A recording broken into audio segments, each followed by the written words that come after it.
Baik, bismillahirrahmanirrahim. Assalamualaikum warahmatullahi wabarakatuh. Sebelumnya, marilah kita panjatkan puji syukur atas kehadirat Allah Subhanahu wa Ta'ala yang mana telah memberikan kita kesempatan dan juga kesehatan sehingga makalah ini bisa dipaparkan meskipun lewat video ini. Dan juga terima kasih kepada Bapak dosen, Bapak Baroki selaku dosen pengampu mata kuliah Sejarah Pendidikan Islam. Nah, sebelumnya saya akan memulai dengan bacaan basmalah. Bismillahirrahmanirrahim. Dan kami dari kelompok 6 yang akan membahas tentang pendidikan pada masa dinasti Abbasiyah. Nah, tema ini mencangkup 5 pembahasan. Yang pertama tentang sejarah berdirinya dinasti Abbasiyah, dan yang kedua yakni tentang situasi politik dinasti Abbasiyah, dan yang ketiga tentang situasi sosial pada dinasti Abbasiyah, dan yang keempat tentang situasi budaya keagamaan dinasti Abbasiyah, dan juga yang kelima tentang situasi pendidikan dinasti Abbasiyah. Nah, di sini saya sebagai pemateri pertama, saya akan menjelaskan tentang sejarah berdirinya dinasti Abbasiyah. Nah, jadi dinasti Abbasiyah ini berdiri setelah mereka berhasil menaklukkan dinasti sebelumnya, yakni dinasti Umayyah. Keturunan Al-Abbas menjadi pendiri dinasti Abbasiyah, yakni Abdullah As-Soffah bin Muhammad bin Ali bin Abdullah bin Al-Abbas. Nah, kelompok Abbasiyah merasa lebih banyak memegang tonggak kekuasaan daripada Bani Umayyah karena mereka berasal dari Bani Hashim yang garis keturunannya itu dekat dengan Nabi Muhammad SAW. Dan saat itulah masa runtuhnya Bani Umayyah. Nah, kekhalifahan Abbasiyah dinasti atau Bani Abbasiyah merupakan kekhalifahan kedua Islam yang berkuasa di Baghdad, yakni di Irak.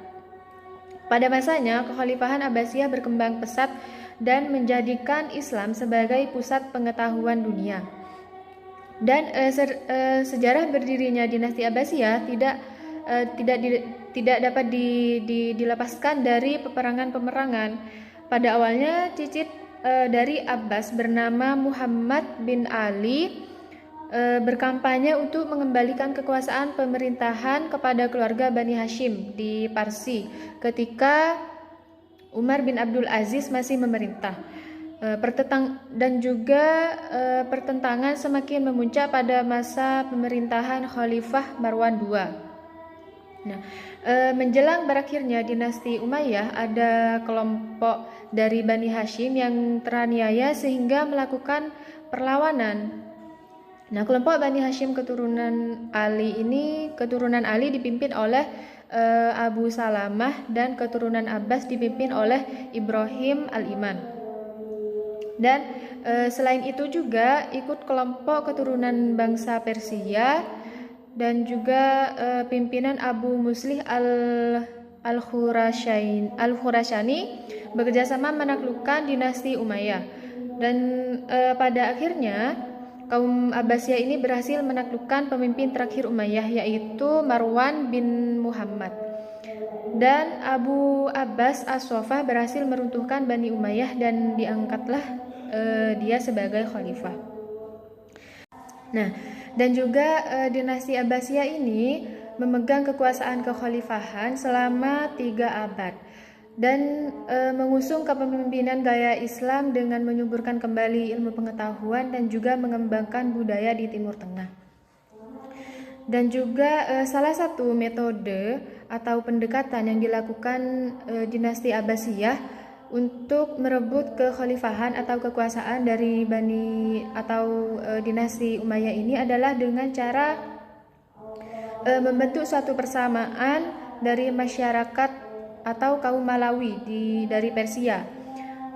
Pendekatan terhadap kaum Malawi ini dilakukan dengan mengadopsi sistem administrasi dari tradisi masyarakat tersebut atau masyarakat Persia dengan mengambil beberapa pegawai dan menteri dari bangsa Persia dan juga meletakkan ibu kota kerajaannya di kota tersebut. Dan juga dinasti Abbasiyah ini membagi dua kelas sosial berdasarkan ras. Di antaranya yang pertama adalah kelas khusus terdiri dari khalifah, keluarga khalifah atau Bani Hashim, para pembesar negara seperti menteri, gubernur, dan panglima. Dan juga ada kaum bangsawan non-Bani Hashim atau Bani Quraisy, dan juga para petugas khusus. Selain itu juga ada tentara dan pembantu istana. Dan yang kelas kedua adalah kelas umum yang terdiri dari para seniman, ulama, pedagang, fuqaha atau saudagar atau penguasa. Nah, mungkin itu saja yang dapat saya jelaskan tentang sejarah berdirinya dinasti Abbasiyah ini. Dan untuk selanjutnya akan dijelaskan oleh teman saya. Terima kasih. Wassalamualaikum warahmatullahi wabarakatuh. Assalamualaikum warahmatullahi wabarakatuh. Di sini saya bernama Safinatu Saida dengan NIM T20176067. Saya di sini sebagai pemateri kedua akan menjelaskan kelanjutan dari pemateri pertama, dan saya akan menjelaskan tentang situasi sosial dinasti Abbasiyah. Seperti yang kita ketahui, dalam situasi sosial dinasti Abbasiyah itu dapat dibagi menjadi tiga macam. Dan yang pertama yaitu unsur warga negara.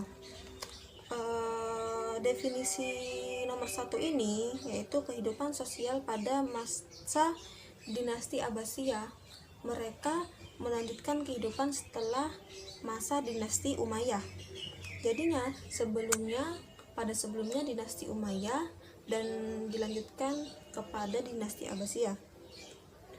Dan di sini dinasti Abbasiyah itu bersifat heterogen, yaitu bermacam-macam seperti suku, ras, agama, dan bahasa. Tetapi dalam perbedaan ini tidak menjadikan mereka atau menjadi hambatan mereka untuk mengembangkan ilmu pengetahuan dan sains mereka. Jadi mereka tidak merasa terganggu terhadap perbedaan tersebut. Dan juga dalam buku George Jaydan mengemukakan bahwa dalam dinasti dalam dinasti Abbasiyah itu bahwa masyarakat terbagi menjadi dua kelompok, yaitu kelompok khusus dan kelompok umum, yang dimana kelompok ini dibagi menurut asal-usul mereka, menurut asas mereka, dan menurut latar belakang mereka. Dan juga golongan tersebut menurut kekuasaan yang mereka miliki. Dan juga pada masa pemerintahan dinasti Abbasiyah itu sendiri terdapat berbagai suku dan agama yang tinggal di wilayah pemerintahan seperti Mesir, Afrika, Jazirah Arab, Persia, Syam, Irak, Turki, India, dan negara lainnya. Akhirnya mereka tinggal dalam suatu kelompok, yaitu dinasti Abbasiyah, yang menimbulkan beberapa perbedaan yang telah dijelaskan oleh saya sebelumnya, yaitu perbedaan ras, agama, bahasa, dan budaya itu. Dan yang berasal dari suku bangsa itu kemudian bersatu dengan ikatan agama Islam dalam satu wilayah, yaitu dinasti Abbasiyah. Dan selanjutnya nomor 2 yaitu golongan tauhid. Golongan tauhid adalah orang-orang yang lahir dari percampuran yang sebelumnya disebabkan oleh peperangan antar golongan Islam, seperti golongan Makkah dan golongan Mesir. Mereka melakukan peperangan dan tinggal dalam suatu wilayah dinasti Abbasiyah, dan mereka melakukan perkawinan campuran seperti seorang laki-laki berasal dari Makkah dan perempuan berasal dari Mesir, dan akhirnya mereka mengakibatkan perbedaan bahasa baru yang akan mengembangkan ilmu pengetahuan mereka dan sains. Dan juga di sini pada masa dinasti Abbasiyah sering terjadi perkawinan campur antar warga Arab laki-laki, Muslim dan non-Muslim. Tetapi itu hanya kemungkinan 2%, karena 98%-nya Muslim keseluruhan antara laki-laki Arab dan wanita non-Arab. Golongan pertama yang melakukan perkawinan campur ini adalah dari golongan atas seperti gubernur, khalifah, menteri, dan penjabat. Setelah itu diikuti oleh kaum-kaum bawah seperti seniman, saudagar, pedagang, dan lain-lain. Dan yang ketiga yaitu pertempuran antara bangsa Arab dan Mawali. Dan selanjutnya nomor 3, dan pertempuran antara bangsa Arab dan Mawali ini adalah hal yang sangat menonjol pada masa dinasti Abbasiyah itu sendiri, karena adalah pertempuran antara Muslim Arab asli dengan Muslim Mawali. Karena pertempuran antara bangsa ini adalah memperebutkan pengaruh dan kedudukan.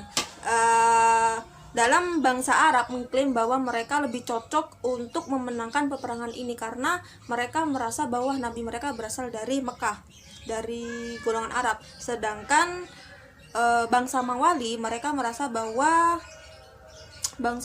kaum mereka lebih unggul dalam atau lebih maju dan berjasa daripada bangsa Arab dalam pembentukan dinasti Abbasiyah. Seperti itu jadinya terjadilah pertempuran antara bangsa Arab Mawali dan bangsa Arab sendiri. Oke, dan selanjutnya yang kedua yaitu situasi budaya keagamaan pada zaman dinasti Abbasiyah. Sebagaimana diketahui sebelumnya bahwa kebebasan berpikir diakui sepenuhnya sebagai hak asasi setiap manusia oleh dinasti Abbasiyah. Dan situasi keagamaan dalam zaman dinasti Abbasiyah ini terdapat melahirkan 4 yaitu imam mazhab, yaitu yang pertama Imam Syafi'i, Imam Hanafi, Imam Hambali, dan Imam Maliki. Dan juga di samping itu pada masa pemerintahan dinasti Abbasiyah juga melahirkan ilmu tafsir Al-Quran dan pemisahnya yaitu ilmu hadis. Dalam masa dinasti Abbasiyah juga berkembang 4 unsur kebudayaan yang mempengaruhi kehidupan, yaitu kebudayaan kebudayaan Persia, Hindi, Yunani, dan kebudayaan Arab. Dan karya-karya yang dihasilkan oleh dinasti Abbasiyah ini ada 2, yaitu jalan agama dan jalan bahasa. Jalan agama yaitu menghasilkan buku-buku ilmu tafsir, ilmu Al-Quran, dan ilmu hadis. Sedangkan jalan bahasa yaitu dibentuknya lembaga berupa perpustakaan dan lembaga akademik, dan juga menciptakan suatu buku yaitu mantik, astronomi, dan lain-lain. Mungkin cukup sekian penjelasan dari saya pemateri kedua, dan dapat dilanjutkan dengan pemateri ketiga. Thanks. Wassalamualaikum warahmatullahi wabarakatuh.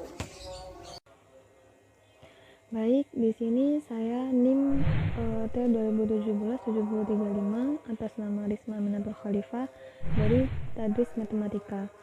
Di sini saya melanjutkan dari presentator sebelumnya yang menjelaskan tentang sejarah Bani Abbasiyah. Di sini saya mau menjelaskan tentang situasi Bani Abbasiyah dalam kondisi politik. Kekuasaan Bani Abbasiyah berlangsung dalam kurun waktu yang sangat panjang, berkisar tahun 1320 Hijriah sampai 656 Hijriah atau 750 Masehi sampai 1258 Masehi yang dibagi menjadi 5 periode. Yang mana periode pertama itu pada tahun 1320 Hijriah atau 750 Masehi sampai 232 Hijriah atau 847 Masehi.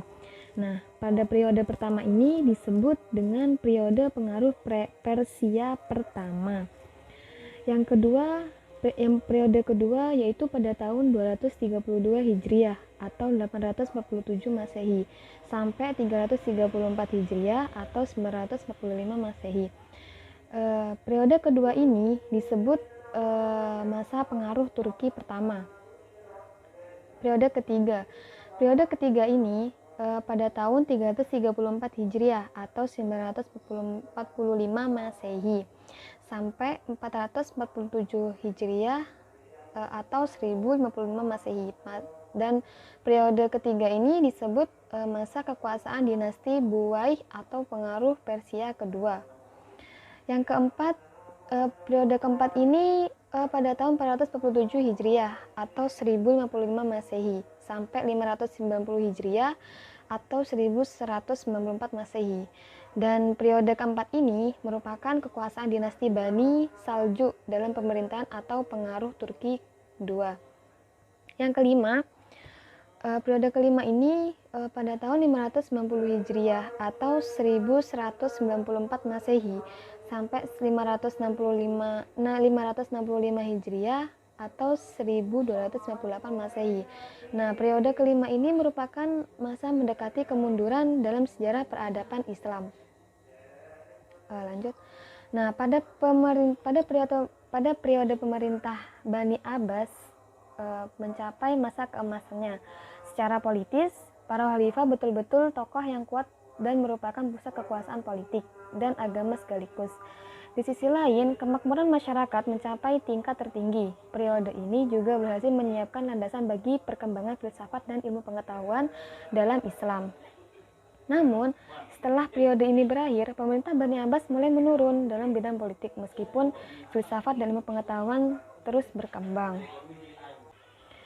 Pada masa pemerintahan Abu al-Abbas, yaitu dari tahun 750 sampai 754 Masehi, selanjutnya digantikan oleh Abu Ja'far al-Mansur, yaitu pada tahun 754 sampai 775 Masehi, di mana al-Mansur ini keras menghadapi lawan-lawannya, terutama dari Bani Umayyah, Khawarij, dan Syiah.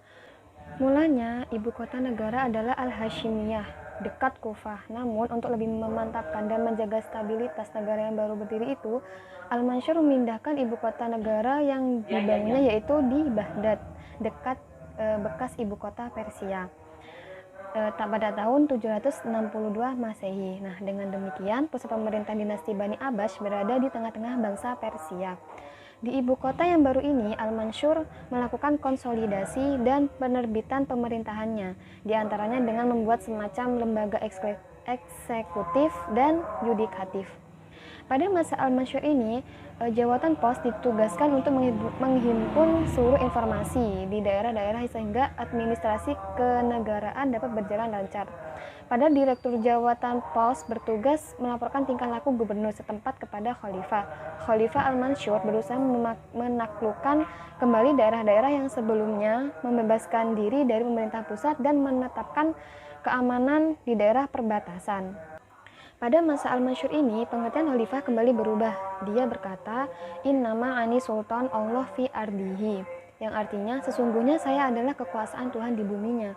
Dengan demikian, konsep khalifah dalam pandangannya dan berlanjut ke generasi sesudahnya merupakan mandat dari Allah, bukan dari manusia. Bukan pula sekedar pelanjut Nabi sebagaimana pada masa Al-Khulafaur Rasyidin. Tidak seperti pada masa Daulah Umayyah, di mana dinasti Abbasiyah ini mengadakan perubahan sistem ketentaraan. Praktek orang-orang muslim mengikuti perang sudah terhenti, tentara dibina secara khusus menjadi prajurit-prajurit profesional. Dengan demikian, kekuatan militer dinasti Abbasiyah ini menjadi sangat kuat. Walaupun demikian, dalam periode ini banyak tantangan dan gerakan politik yang mengganggu stabilitas, baik dari kalangan Bani Abbasiyah sendiri maupun dari luar. Dari gambaran di atas, Bani Abbasiyah pada berita pertama lebih menekankan pembinaan peradaban dan kebudayaan Islam daripada perluasan wilayah. Demikian sekian dari penjelasan dari saya. Kurang lebihnya saya mohon maaf dan bisa dilanjutkan pada presentator selanjutnya. Terima kasih. Assalamualaikum warahmatullahi wabarakatuh. Saya Halisa, saya akan menjelaskan situasi pendidikan dinasti Abbasiyah.